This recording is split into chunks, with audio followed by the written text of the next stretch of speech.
Okay, so South Korea's economy just dropped a number that is so massive, it's got everyone asking the same question. Is this a genuine economic boom, or is there a catch? We're going to break down exactly what's happening, why you should care, and the huge political risk that could derail the whole thing. All right, let's just get right to it. The number that's got the markets buzzing, 34%. That is how much South Korea's exports skyrocketed in January compared to the year before. I mean, this isn't just growth, it's an absolute economic explosion that blew past pretty much every single forecast. So let's dive into our first section, a record-breaking start. We're going to dig into the details to see how this Asian powerhouse pulled off such an incredible number. When you look at the whole picture, you can really see the story here. Total exports hit almost $66 billion. But, and this is key, imports only grew by 12%. That gap is what matters. It created this massive trade surplus of almost $9 billion in just 1 month. That's a seriously healthy sign for an economy. Now, a jump like 34% doesn't just happen out of nowhere, right? It has to be driven by something specific. So for our second section, let's pop the hood and look at the chip-fueled engine that's powering this entire surge. To really wrap our heads around this, you've got to look at last year's data. Semiconductors, the tiny brains inside everything from AI and data centers to your phone and car, they already made up nearly a quarter of the country's entire export economy. It is just impossible to overstate how vital this one industry is to them. Okay, now this is the heart of the story. That already massive semiconductor sector didn't just grow, it literally doubled. Shipments were up a full 100% from the year before.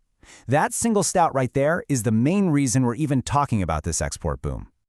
And if you want to put a dollar amount on it, that doubling translates to over $20 billion in semiconductor exports. In a single month, that is just a staggering figure, and it shows you how intense the global demand for these high-tech parts has become. So where is all this stuff actually going? Well, the demand is coming from the two biggest economies in the world. Look at this. Exports to China shot up an incredible 47%, while shipments to the US jumped 30%. This isn't just one market. It's broad, powerful demand from their biggest partners. Okay, time for our third section. Because whenever you see numbers this good, it's always smart to, look for the asterisk, the fine print. And in this case, there's a really crucial piece of context that helps explain that giant 34% number. So what is it? What's the hidden variable that might be, let's say, inflating these otherwise incredible numbers? Well, believe it or not, the answer is the calendar. The Lunar New Year holiday landed in February this year, which gave January an extra 3.5 working days compared to last year. Now, this doesn't wipe out the growth, not at all, but it does mean that a chunk of that 34% surge came from simply having more time to ship stuff out. But look, even when you factor in the calendar, the growth is still seriously impressive. And that brings us to our fourth and maybe most important section, the Washington wildcard. Because there's a political storm brewing that has nothing to do with production days and everything to do with a new trade threat. And this is the threat that could throw a giant wrench into all of that good economic news. Just a few months after they had reached a new trade agreement, President Trump floated the idea of bringing back heavy 25% tariffs on most things coming out of South Korea. So let's just break down exactly what's at stake here. On one hand, you have the deal from last October, 15% tariffs, in exchange for a massive $350 billion investment pledge from South Korea into the US.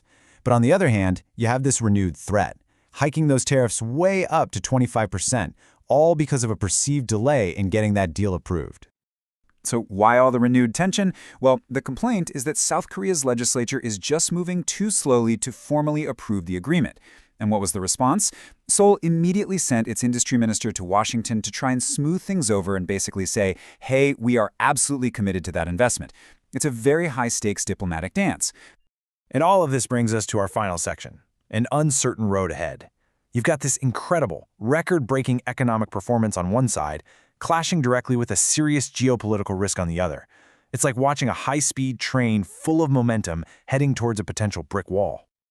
So it all boils down to this one critical question.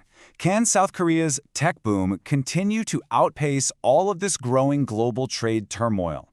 The answer to that is going to define not just their economic future, but it could send ripples through the entire global supply chain.